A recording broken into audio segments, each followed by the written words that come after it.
Iran Israel যুদ্ধ, ইসরায়েলের 10টি বড় ক্ষতি, বাস্তবতা জানলে চমকে যাবেন। ইরান ও ইসরায়েল দুই চিরপ্রতিদ্বন্দ্বী শক্তি, আর যখন এই দুই দেশের মধ্যে সরাসরি যুদ্ধ বাধে তখন শুধু গোলাবারুদের ধ্বনি নয়, কেঁপে ওঠে গোটা মধ্যপ্রাচ্য। এই যুদ্ধ ইসরায়েলকে শুধু সামরিক নয়, কূটনৈতিক ও মানবিক দিক থেকেও করেছে ক্ষতবিক্ষত। আজকের ভিডিওতে জানবো ইসরায়েলের 10টি বড় ক্ষতি, যা বদলে দিয়েছে দেশটির ভবিষ্যৎ হিসাব নিকাশ। ইসরায়েলের প্রতিরক্ষা গর্ব আয়রন ডোম সিস্টেম একযুগে ড্রোন ও ক্ষেপণাস্ত্র ঠেকাতে গিয়ে হিমশিম খায়। ইরান একসাথে 300টিরও বেশি ড্রোন ও মিসাইল নিক্ষেপ করলে সিস্টেমটি পুরোপুরি সফল হতে পারে না। বেশ কয়েকটি মিসাইল সামরিক ঘাঁটি ও শহরে আঘাত হানে। এতে উঠে আসে প্রশ্ন অজেয় আয়রন ডোমের সীমাবদ্ধতা নিয়ে।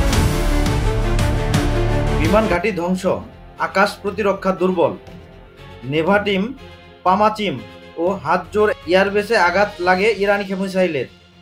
কিছু যুদ্ধবিমান ও ড্রোন লঞ্চিং প্ল্যাটফর্ম ধ্বংস হয়, ফলে তাৎক্ষণিক প্রতিরোধ ব্যবস্থা ব্যাহত হয় এবং আকাশের নিরাপত্তা হুমকির মুখে পড়ে। সাইবার হামলায় বিপর্যয়, ইরান শুধু মিসাইলেই থেমে থাকেনি, তারা সাইবার আক্রমণ চালায় ইসরায়েলের বিদ্যুৎ ব্যবস্থা, পানির প্লান্ট এবং ট্রাফিক কন্ট্রোলে। এতে রাজধানী তেল আবিব সহ বহু এলাকায় অচলাবস্থা তৈরি হয়, হাসপাতালে জরুরি পরিষেবাও বাধাগ্রস্ত হয়। সাধারণ মানুষের প্রাণহানি, ইরানি হামলায় শুধু সেনা নয়, বেসামরিক মানুষও প্রাণ হারায়। রকেট পড়ে আশদোড, বিয়ের সার এবং হোলনে, মহিলারা, শিশুরা এমনকি স্কুলগামী ছাত্রদেরও মৃত্যু হয়। মানবিক বিপর্যয়ে বিশ্বজুড়ে উদ্বেগ বাড়ে। ঘরবাড়ি ও অবকাঠামোর ক্ষতি, বাড়িঘর, স্কুল, হাসপাতাল ও রাস্তাঘাট ভেঙে পড়ে। প্রায় 7,000 পরিবারের বসতবাড়ি ধ্বংস হয়। সরকারকে দ্রুত আশ্রয়কেন্দ্র খুলতে হয়। ত্রাণ ব্যয় বেড়ে যায় কয়েক বিলিয়ন ডলারে। অর্থনৈতিক ধস, তেল আবিব স্টক এক্সচেঞ্জে শেয়ারের দাম পড়ে যায় 20% পর্যন্ত। বিনিয়োগকারীরা টাকা সরিয়ে নেয়, আন্তর্জাতিক বাণিজ্য সংকুচিত হয়। তেল ও গ্যাস রপ্তানি বন্ধ হয়ে গেলে সরকারি বাজেটেও সংকট দেখা দেয়।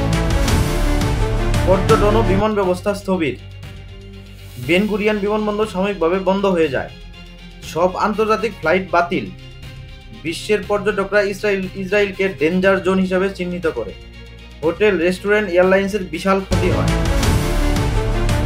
একাধিক ফ্রন্টে যুদ্ধ, ইরানের সাথে যুদ্ধ চলাকালীন লেবাননের হিজবুল্লাহ, গাজা থেকে হামাস এবং পশ্চিম তীর থেকেও আক্রমণ বাড়ে। ইসরায়েলের সেনাবাহিনীকে একযোগে 4টি ফ্রন্টে লড়তে হচ্ছে, যা চরম চাপ সৃষ্টি করে। সেনা মৃত্যু হার বেড়ে যায়। মানসিক স্বাস্থ্য সংকট, দিনরাত সাইরেন, বোমার শব্দ এবং আতঙ্ক মানুষের মধ্যে ভয়ের সঞ্চার করে। অবসাদ ও আত্মহত্যার হার বেড়ে যায়, বিশেষ করে শিশু ও প্রবীণরা ভয়াবহ মানসিক সমস্যায় পড়ে। আন্তর্জাতিক সমর্থন হারানো, যুদ্ধের প্রেক্ষিতে ইসরায়েল যখন প্রতিশোধ নেয় তখন তাদের পাল্টা হামলায় সিরিয়া, লেবানন ও গাজায় বেসামরিক হতাহতের ঘটনা ঘটে। জাতিসংঘ, ইউরোপীয় ইউনিয়ন এবং বহু দেশ ইসরায়েলের উপর নিষেধাজ্ঞা বা সমালোচনা জারি করে। একটি সময় আন্তর্জাতিকভাবে সমর্থিত দেশটি কূটনৈতিকভাবে একঘরে হয়ে যায়।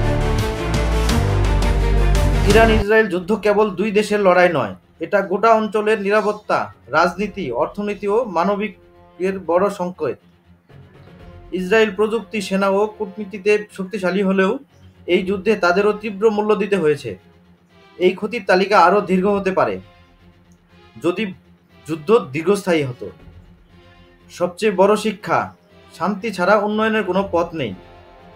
ভিডিওটি যদি ভালো লেগে থাকে তাহলে একটি লাইক দিন, শেয়ার করুন এবং চ্যানেলটি সাবস্ক্রাইব করতে ভুলবেন না।